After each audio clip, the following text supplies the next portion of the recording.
menyatakan sukacita di depan Tuhan untuk memberikan hasil panen kita kepada Tuhan.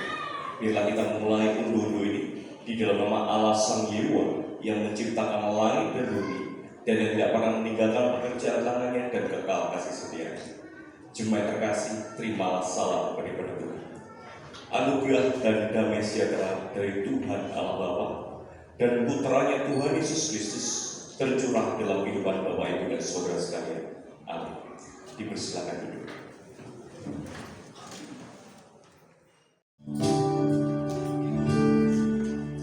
Umat yang terkasih di dalam nama Tuhan Yesus Kristus, selamat pagi. Shalom. Bagaimana kabarnya?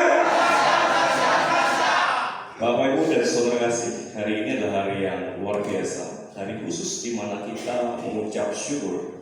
Kita mengucap syukur setiap hari, tapi hari ini kita ibadahkan secara khusus mengucap syukur kepada Allah. Sehingga temanya adalah apa hak daripada milik Allah. Dan itu diambil dalam kitab Injil Matius ayat 21 sampai 33 sampai 41 yang bercerita tentang ada seorang tuan yang sudah menyiapkan kebunnya, tanah untuk dijadikan kebun anggur. Tanah sudah disiapkan, tanah sudah dibajak, pagar sudah dibuat, menara pengawas sudah dibuat, tempat untuk memeras anggur juga sudah dibuat. Artinya kebun anggur ini sudah siap untuk digarap. Setelah semua itu siap, tuannya ini mengutus para pekerja-pekerjanya menyewakan kebun ini untuk para pekerja itu untuk menggarap kebun anggur itu. Digarap Bapak Ibu. Biasanya kebun anggur itu digarap selama 5 tahun. 5 tahun digarap oleh pekerja-pekerja ini yang telah taken kontrak dengan tuannya. Pokoknya 5 tahun garapan, kalau sudah sampai 5 tahun bagi hasil jadi 2. Setengah untuk kamu, setengah untuk saya. Kurang apa juga. Dan akhirnya tiba saatnya bagi hasil, Tuhan. Ketika tiba 5 tahun itu, ketika waktunya panen, rupanya tuannya ini menyuruh hambanya datang untuk nagih uang hasil pembagian garap kebun anggur. Tapi apa yang terjadi? Penggarap ini, Bapak, bukannya memberikan apa yang sudah dikontrakkan, tetapi malah mengusir hamba yang disuruh oleh tuannya. Tapi hamba ini sabar sekali. Hamba yang diusir itu akhirnya pergi ke tuannya dan mengatakan saya diusir. Tidak kurang akal tuannya. Dikirim lagi hamba yang lain. Hamba yang lain disiksa, dipukuli, diusir. Dikirim lagi sama tuannya hamba yang lain untuk apa? Nagih. Ini tuannya benar. Sesuai perjanjian kontrak. Kalau saatnya panen, berikan hasilku. Dan ada namanya hasil. Tapi hamba ketiga itu datang, bukan malah disiksa, bukan malah diusir, malah dibunuh. Tapi tuan terus mengirimkan hambanya untuk menagih uang. Artinya tuan pemilik kebun anggur ini adalah tuan yang sabar, sangat sabar, sangat jujur dan sangat ulas asih. Buktinya dia sudah, itu kan miliknya, itu kan kebun anggur miliknya, dan dia hanya menagih apa yang sesuai dengan haknya, tapi kok malah dimiliki oleh penggarap itu. Akhirnya apa terjadi, Bapak? Ketika hamba-hamba lain dibunuh, tuannya marah dan dia mengatakan, ada saatnya kamu akan binasa dan kamu akan kugantikan dengan penggarap-penggarap yang lain. Jadi cerita ini memiliki sebuah makna, Bapak. Tuhan itu adalah Tuhan. Tuhan itu adalah Tuhan yang penuh dengan sabar, welas asih, yang tetap memberikan hambanya untuk selalu mengingatkannya tentang hak milik Allah. Tapi seringkali penggarap-penggarap, yaitu siapa? Kita, anak Allah, seringkali mengabaikan hamba-hamba Tuhan yang telah dikirim dengan berbagai banyak alasan. Tidak, ini milikku. Bahkan sampai sang tuan itu mengirimkan anaknya yang tunggal. Dan apa yang terjadi? Dibunuh anaknya. Artinya apa? Penggarap ini Yang pertama itu serakahnya minta ampun, dan yang kedua bodohnya setengah mati. Dia pikir itu tanahnya, dengan dia bunuh anaknya tanahnya bisa menjadi milik dia. Ini adalah sesuatu hal yang bodoh. Aturan mana, hukum mana yang mengatakan itu?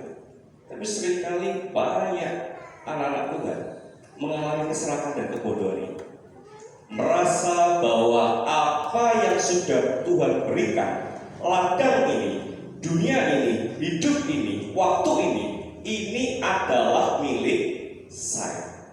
Bapak Ibu dan saudara kasih, firman Tuhan pada pagi hari mengingatkan kita lah pekerja-pekerja Tuhan. Kita buka Efesus 2 ayat 10 bawahnya maksudnya.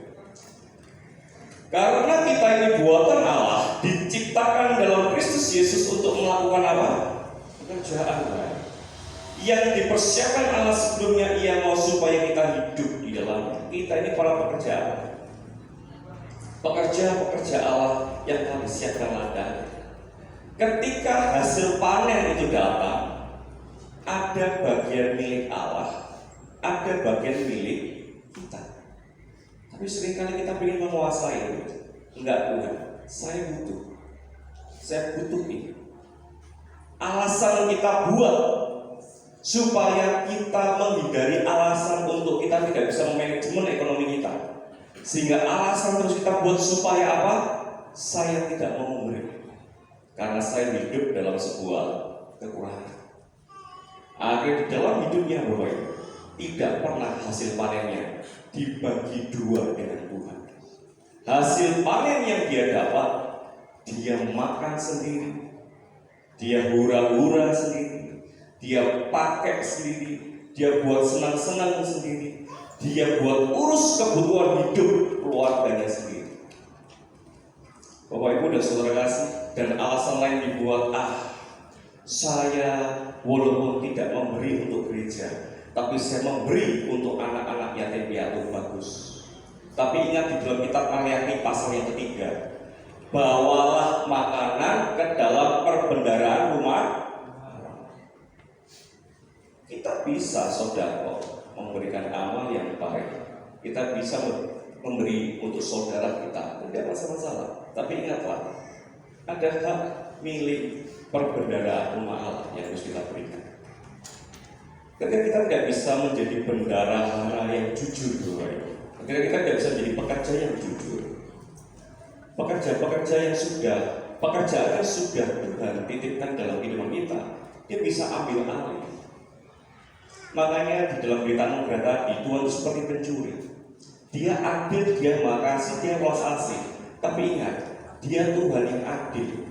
Ada pada saatnya keadilan itu akan datang dalam kehidupan kita, dan keadilan itu akan membinasakan kehidupan kita ketika kita tidak menjadi bendahara yang jujur ataupun pekerja Allah yang jujur. Seringkali kita mempunyai mimpi, saya ingin masuk surga Tuhan, beristirahat. Kata Paulus gitu, kematian itu adalah tempat beristirahat dari jerih lelah kehidupan. Tapi ingat, seseorang yang boleh beristirahat dari jerih lelah adalah orang yang sudah bekerja. Orang nggak kerja kok minta istirahat. Yang istirahat itu orang yang bekerja, bekerja yang keras, bekerja yang jujur, bekerja dengan jerih lelah, baru kita mendapatkan bahasa Inggrisnya apa tuh? Rest in peace, beristirahat dalam damai, yaitu di surga. Surga itu tempat kita beristirahat. Kenapa? Di dalam dunia kita bekerja untuk Allah, mati-matian. Oleh karena itu Bapak Ibu dan saudara kasih, mari saat ini kita menjadi pekerja Allah yang baik, pekerja